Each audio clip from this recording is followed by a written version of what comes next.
ओम श्री गुरुवे नमः। एक बार एक साधक ने गुरुदेव से प्रश्न किया, हे गुरुदेव, क्या गायत्री उपासना से धन बल, शरीर बल, बुद्धि बल मिल सकता है? उनका उत्तर था, बेटा, केवल तुम ही नहीं, संसार का प्रत्येक व्यक्ति इन्हीं 3 बलों को प्राप्त करने के लिए भाग रहा है। परंतु इन 3 बलों से भी बड़ी एक शक्ति है, अध्यात्म बल, जो हमें गायत्री महामंत्र से मिला है। इस शक्ति से तीनों बल भी प्राप्त हो जाते हैं। शरीर बल तो बड़ा आवश्यक है, उससे ही मेहनत, व्यायाम, चलना फिरना सब संभव है। दूसरी समर्थ शक्ति है बुद्धि। बुद्धि का उपयोग डॉक्टर, वकील आदि सब पैसे कमाने में कर सकते हैं। और तीसरी धन की शक्ति से मोटर कार खरीद सकते हैं और मकान बनवा सकते हैं, भौतिक साधनों की उपलब्धि हो सकती है।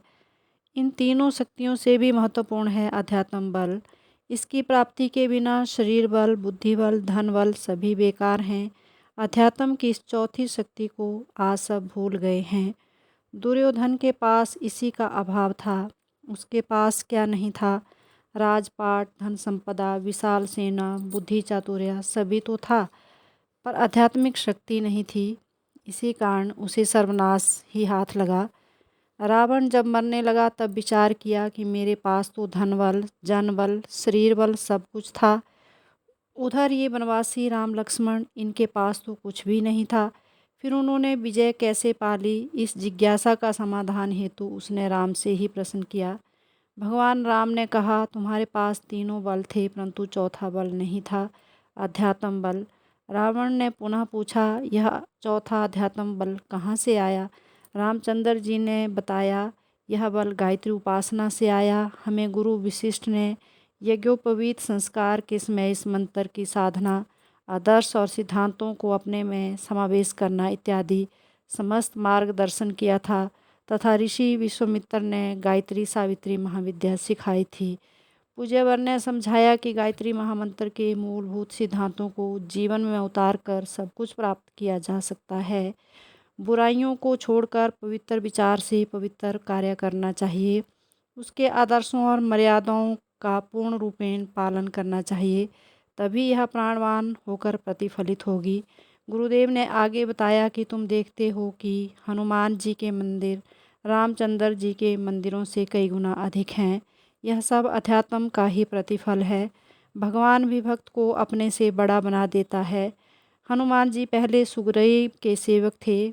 बाली के भय से ऋषमुख पर्वत पर छुपकर रहते थे। वही हनुमान जब भगवान राम से मिले तब समुद्र लांघने, पर्वत उखाड़ने, संजीवनी लाने जैसे असंभव कार्य भी कर सकने में समर्थ बन गए। जब सामान्य सा वानर अध्यात्म से जुड़कर इतना महान शक्तिशाली बन सकता है, तो मनुष्य क्या नहीं कर सकता। साधक की हठवादिता से पूज्यवर परिचित थे। साधक ने कहा, गुरुदेव, हनुमान जी का दृष्टांत तो बहुत पुराना है, हो सकता है इसमें अतिशयोक्ति भी हो।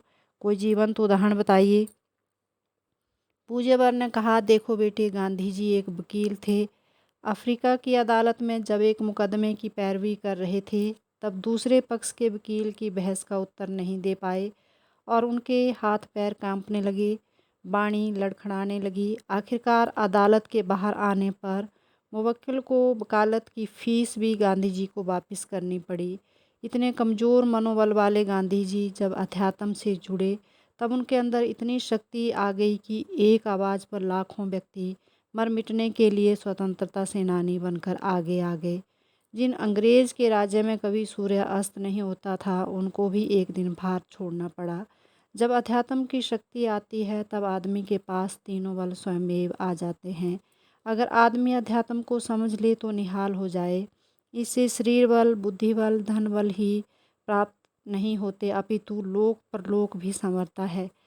फिर पूज्यवर ने स्वामी विवेकानंद का दृष्टांत समझाया। नरेंद्र नाम का एक पढ़ा लिखा ग्रेजुएट लड़का स्वामी रामकृष्ण परमहंस के पास नौकरी मांगने गया था। परमहंस ने कहा, जाओ माँ काली से मांग लो। वह माँ काली के मंदिर में गया। इसके हृदय में अध्यात्म का प्रकाश स्वामी रामकृष्ण की कृपा से प्रवेश कर गया था, अतः उसके हृदय में अनेक बेरोजगारों की समस्याओं की गुहार गूंजने लगी। इस विश्व माता से अपने लिए एक छोटी सी भीख क्या मांगना, मुझे तो विश्व हित के लिए कुछ मांगना चाहिए। वे काली माँ की प्रतिमा के समक्ष गिड़गिड़ा उठे। हे माँ, मुझे ज्ञान दो, भक्ति दो, विवेक दो। उनके हृदय में सारे विश्व जो समस्याओं से भरा पड़ा था की चिंता जागृत हो गई। नरेंद्र को बहन के विवाह की चिंता थी। घर में माँ थी जिसके निर्वाह के लिए नरेंद्र को नौकरी की ज़रूरत थी, परंतु उन्होंने अपने लिए यह सब ना मांगकर विश्व माता से वैसा ही आशीर्वाद मांगा कि जिससे सबका हित हो।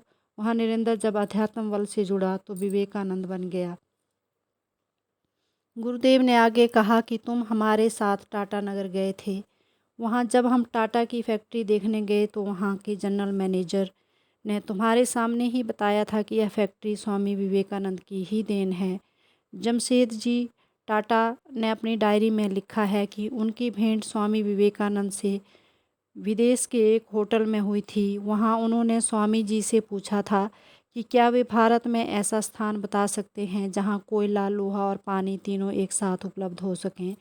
स्वामी जी ने एक पल आंख मूंद कर ध्यान किया और भारत के नक्शे में बिहार के सिंहभूमि जिले में एक स्थान बता दिया। जमशेद जी ने भारत आकर उसी स्थान पर अपना कार्य आगे बढ़ाया। आज उसी स्थान पर स्वामी विवेकानंद के आध्यात्मिक तेज के प्रताप से विशाल औद्योगिक नगर बस गया है और इस टाटा नगर की प्रसिद्धि सारे संसार में है। जमशेद जी अपनी समस्त प्रकृति का श्रेय स्वामी विवेकानंद को ही देते हैं। अध्यात्म बल का यही चमत्कार है। आज भी जमशेद जी की डायरी वहाँ प्रमुखता से प्रदर्शित है और कोई भी जब इसको पढ़ सकता है। जमशेद जी ने बेलूर मठ बनवाया है जहाँ से रामकृष्ण मिशन का कार्य संचालन होता है। सच्चा अध्यात्म यही है। असली और नकली अध्यात्म में भी उसी प्रकार का अंतर होता है जैसे असली और नकली सोने में। अध्यात्म का अर्थ होता है लोक मंगल का काम करना और पवित्र जीवन जीना।